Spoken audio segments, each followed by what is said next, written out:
Young and the Restless Spoilers next week, full June, 15 to 1, 92026. Welcome back to our channel. It is a fabulous Tuesday to dive straight into the absolute madness of Genoa City. Grab your iced coffees, buckle up, and let's get into the absolute chaos that just dropped. You guys, I am deceased. Stop what you are doing. I am literally shaking.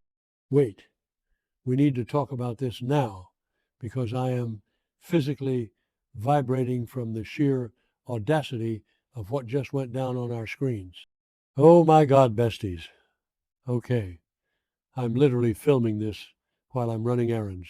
Yes, I am wandering aimlessly down the aisles of a grocery store right now, looking like an absolute maniac because I just had to jump on here and vent, send help.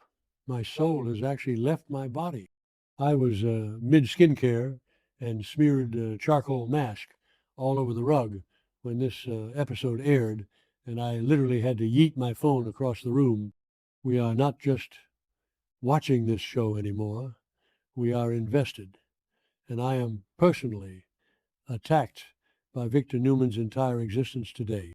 Bestie, be for real right now, because the level of cinematic mayhem we just witnessed is astronomical, and I cannot be the only one spiraling over these choices. Okay, let's go straight to the GCAC, which, by the way, why is the lighting in there always giving interrogation room meets luxury spa? It is genuinely so distracting, but whatever. That is a completely random tangent. Nikki marches right up to Victor in the club, and she is straight up furious. She confronts him about the absolute madness of moving Matt Clark, yes, the actual monster, into the Newman Ranch. I mean, Sharon is literally living in sheer terror, and Victor is just casually keeping her abuser on the property, which is honestly so unhinged. Nikki looks him dead in the eyes and asks, "Are you out of your mind?" And Victor, with that classic, infuriatingly calm demeanor, basically tells her he's keeping Matt where he can see him. He claims the charges against Matt in Vegas were dropped, and he has no control over the police out there. Oh, hold on. I should have mentioned this earlier, but Victor is actively using Matt to spy on Kane Ashby. Did I say that yet? My brain is mush. Moving on, but seriously, Victor is officially on my do not perceive list. I am so done with him and his manipulative chess games. But wait, the GCAC confrontation does not stop there because Nikki is locked and loaded today. She pivots from the Matt Clark nightmare to the ultimate corporate betrayal, Chancellor. She found out from Victoria that Victor practically handed the company over to Lily Winters. Nikki is devastated. She looks at him, voice cracking with genuine heartbreak, and says, "How could you do that? Giving away the company I loved is like saying, 'Go to hell, Nikki.'" I am literally hyperventilating right now just thinking about the betrayal in her eyes. Victor tries to deflect, reminding her that he promised it to Lily before Nikki even moved out. And then it happens. The medical emergency we have all been dreading. Nikki suddenly groans in absolute agony and grabs her head. Besties, the panic that washed over me. Victor has the nerve to ask if she's okay, and she snaps back that she doesn't need his fake concern. She blames the stress of everything he's put her through, which, let's be real, is entirely valid. He tells her to call a doctor, but she is too stubborn and storms off. And the final shot of her in the lobby, she is clinging to a pillar, her vision completely blurring out. I'm calling it the villain arc is about to go nuclear, or we are looking at a massive medical crisis manifesting a total dumpster fire by the next update because Nikki is in serious danger. Wait, backtrack for a second. I missed a step before my brain totally short circuits. We need to talk about Crimson Lights. I am genuinely obsessed with the coffeehouse vibes today, even though that one extra in the background was aggressively wiping the same spot on the counter for 5 minutes straight, and it was driving me insane. Anyway, Sharon is on the phone with Mariah, and you guys, she actually gets some incredibly good news. Mariah is doing so well in her treatment and might even be released soon. After everything with Devin and Abby and the whole terrifying Dominic kidnapping trauma, hearing Sharon sound so hopeful for her daughter is just everything my soul needed.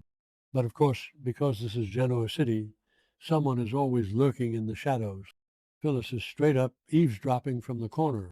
Phyllis overhears the whole phone call and actually steps up to tell Sharon she is genuinely happy for her. Sharon, being the absolute angel she is, explains that Mariah was haunted by Ian Ward, and that specific trauma drove her to do the terrible thing she did. They even bond for a second over their dark, shared history with Martin Laurent. And don't even get me started on the vibes. It was actually kind of sweet. It felt like a fever dream, seeing these two connect. But then Phyllis steps out onto the patio. She is spiraling, basically drowning in the fallout of her own chaotic life. She texts Summer, desperately asking if they can talk, and Summer completely rejects her. Bestie, my heart actually broke a little bit. Phyllis is just standing there, utterly defeated, staring at her phone. Sharon sees this, walks out, and asks how it went. When Phyllis refuses to talk about it because she is too choked up, Sharon just pulls her into a massive emotional hug. Sharon hugging a crying Phyllis. I am unwell. The growth, the sisterhood.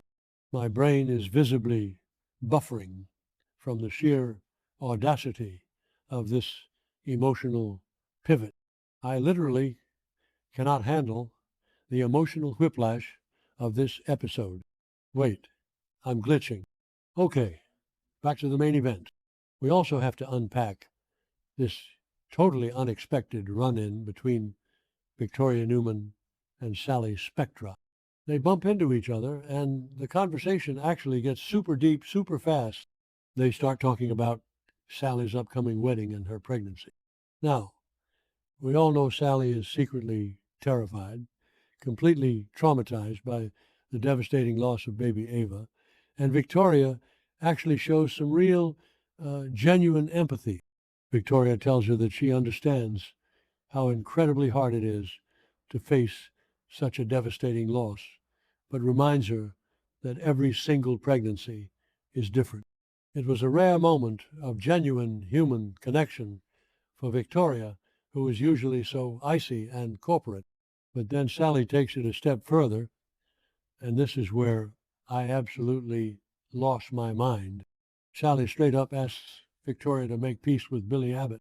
He looks Victoria dead in the eye and basically says, you and Billy have so much more to gain than Phyllis and Kane ever did.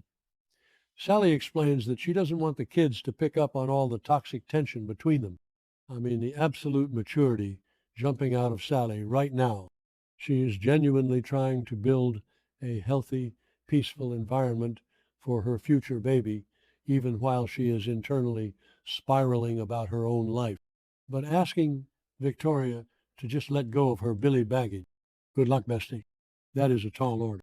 Still, I am totally living for Sally, trying to orchestrate family peace while her own world is a chaotic mess. It's giving I will fix everyone else so I don't have to look at my own problems. Energy and honestly relatable. Oh, and I cannot forget this tiny but massive detail that is going to ruin all our lives. Adam Newman officially introduces Matt Clark to Kane Ashby. Yes, you heard me correctly. The same Matt Clark who is faking amnesia, the same Matt who Victor is using as a pawn, the same Matt who is currently terrorizing Sharon just by existing. Adam is just standing there, orchestrating this introduction like it's a casual networking event, and I am screaming at my screen. Kane has no idea the level of danger he is standing next to. Matt is a literal predator, a master manipulator, and Kane is just out here trying to leverage Chancellor Winters. The stakes are astronomical, and I am terrified for everyone involved. Adam playing middleman for Victor's dirty work is just a recipe for absolute disaster. Seriously, how are we expected to just go about our normal lives after watching all of this? I am physically exhausted. My emotional bandwidth is at absolute zero. I am sitting in my car now, clutching my chest because I'm literally too unwell to handle the gravity of these events. Victor is destroying Nikki's health with his toxic corporate games. Phyllis is completely alienated from her own daughter and crying on Sharon's shoulder, of all people. Sully is trying to fix the Abbott-Newman family dynamics while carrying the weight of the world, and Matt Clark is just roaming free, shaking hands with Kane Ashby. This situation is now my entire personality, and I am not okay. I am genuinely questioning my own grip on reality because the lore of this town is just too deep and too unhinged. I genuinely need a support group for this show. Every single storyline is converging into this massive, apocalyptic, emotional train wreck. Will Nikki survive this terrifying medical crisis in the GCAC lobby? Will Victor ever face consequences for treating his wife like collateral damage? Will Phyllis and Summer ever repair their fractured relationship, or is Phyllis doomed to be comforted by her former enemies? I cannot even process it all. I am sending this unhinged voice note to the universe because my group chat is asleep and I need validation. Let me know in the comments if you are also hyperventilating, because I cannot be the only one losing my mind over Genoa City right now. Stay safe out there, besties, because the drama is only getting darker and I am officially on the edge of my seat.